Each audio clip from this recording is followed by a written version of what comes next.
their great dismay, nearly 40 out of our 50 states decided they weren't going to be bullied on this one. Some of them, because they were run by Republicans, with a Republican governor who decided, hey, we're not playing your game. Others, simply because they saw, well, the federal government's going to create an exchange for us. Well, why should we do all that work and spend all that money if they're going to go ahead and do it anyway? Let them do it. It's their program anyway. Heaven forbid we should have a discussion about states' rights. Heaven forbid we should talk about unfunded mandates. And heaven forbid we should talk about attempted bribery, which is what the federal government does with its dollars towards the states anyway. We'll give you this much money for these programs, but you have to keep jumping through all these little hoops for us.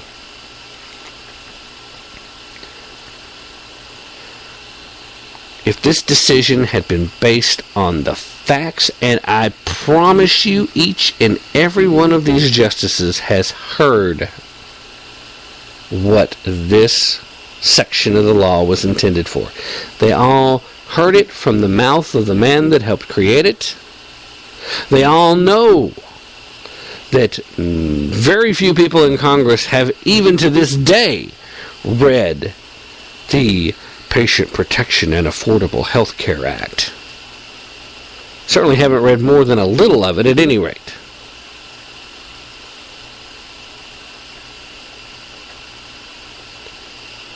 Yet, again, the Supreme Court decides.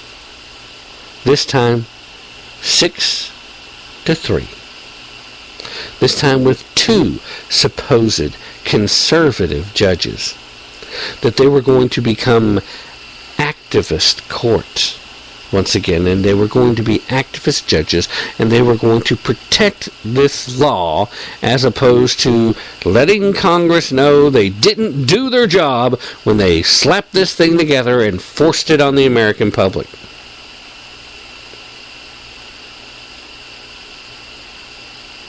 Now, I've mentioned before that I did have concern about what would happen to the people living in the states who might end up having to pay the IRS back these tax credits.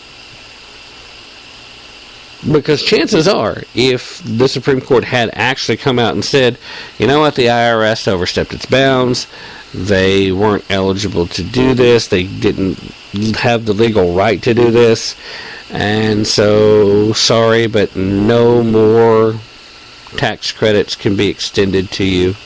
The subsidies are over unless your state forms its own exchange. If the Supreme Court had done that, which, when you look at the law, is what they should have done, my concern was that then the IRS would turn around and say, okay, everybody living in those states, we have already sent you X number of dollars. You're going to have to pay us back that money.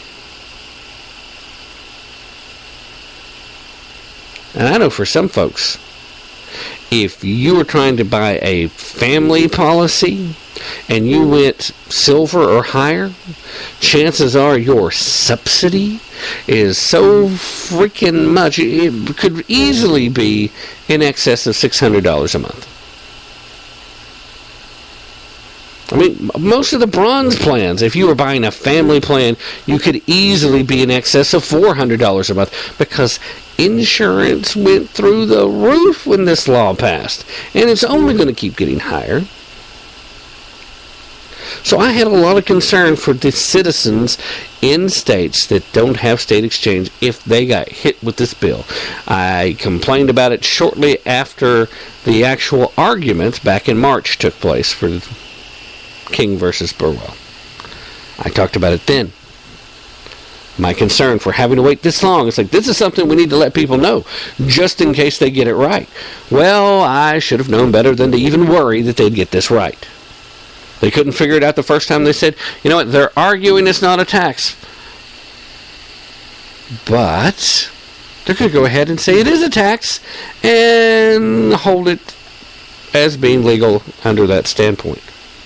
It's constitutional if it is a tax. They argued over and over and over and over and over and over again that it wasn't a tax.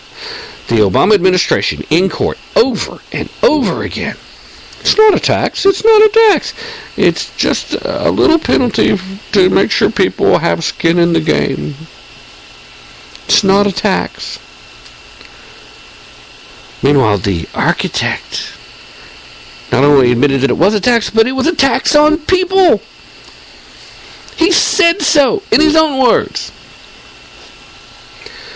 Not that it was a tax on businesses, not that it was a tax on services, not that it was even a zippity-doo-dah tax on having a good time. It was just a tax for being a person and a citizen of this once great nation.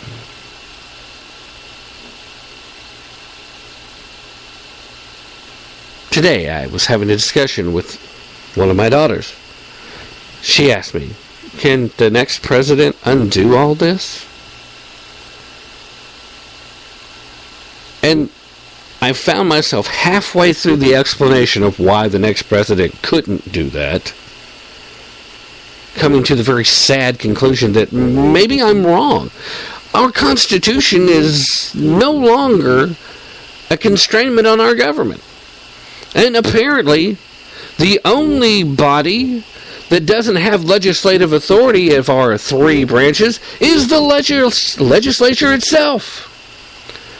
The only reason it doesn't have legislative power now is because they can't pass anything.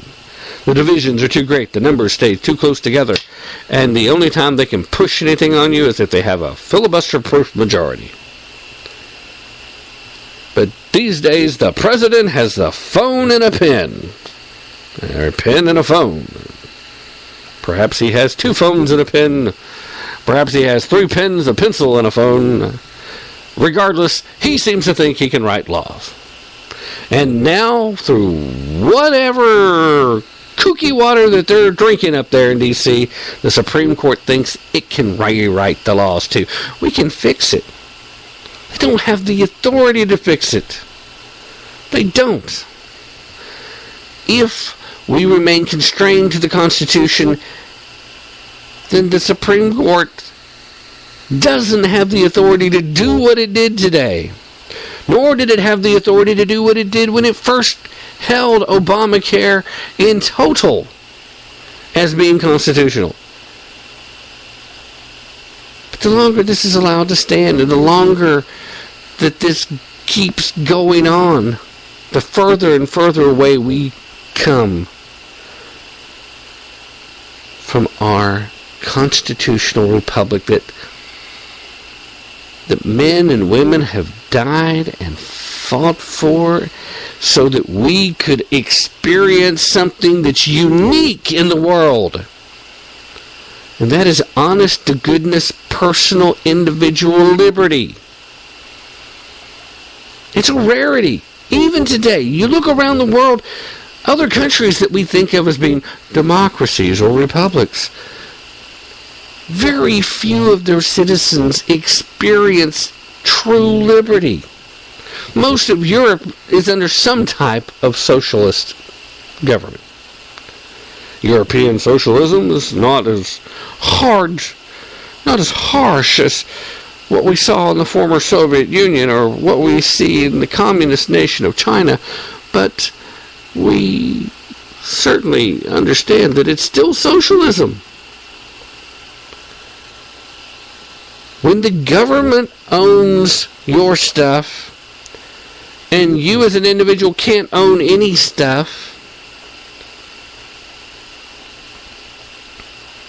well, there's no liberty there. When businesses are pushed and bullied and legislated into basically having no power to run their own companies, well, there's very little liberty there either. For all the many flaws that you see in capitalism, capitalism has freed more people and liberated more people than any other economic system in the history of the world. And no one has ever experienced true individual liberty outside of a constitutionally restrained republic. There's been a few countries that come close. Things are pretty good in Canada. Things are great here. Excuse me. But the long and the short of this ridiculous decision is that without question, without doubt, we know now that Chief Justice Roberts is either A, not who he had always claimed to be before being appointed to the Supreme Court, or B, is a victim of blackmail. I don't even think that you can call that a crazy conspiracy theory anymore. I think you can believe that even if you don't have a tinfoil hat of your own. Because there are no other explanations. It's one or the other. Justice Roberts was supposed to be a very conservative individual.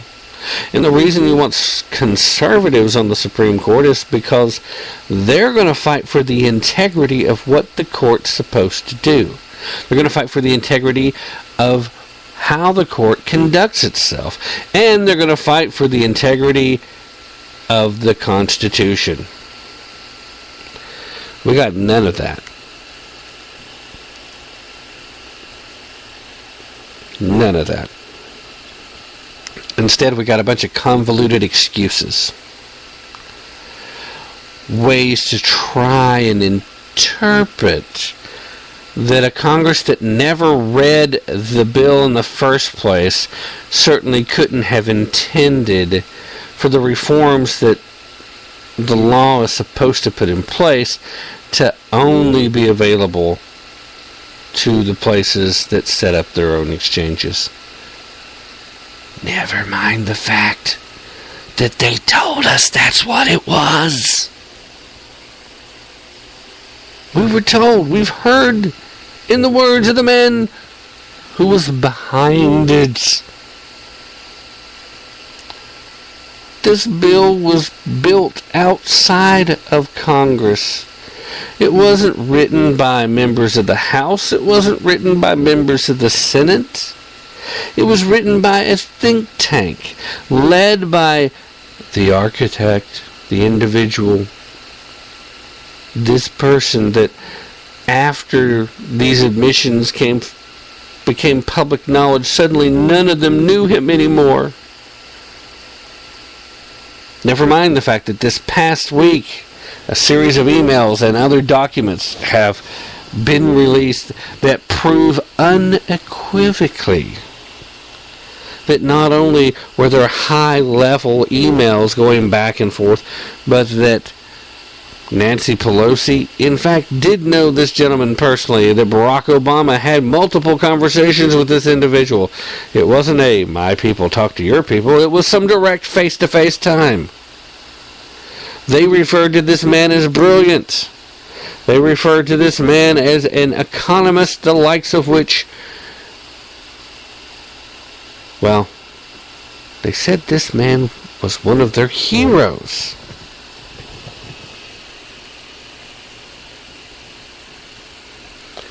So there's the danger.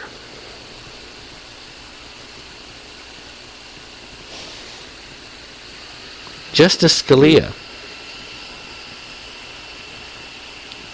one of the few remaining conservative voices on the court and a brilliant legal mind,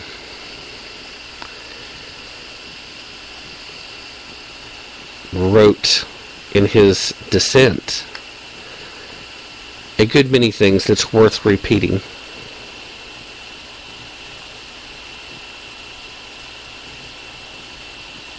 Took the top 15 quotes as labeled by theblaze.com.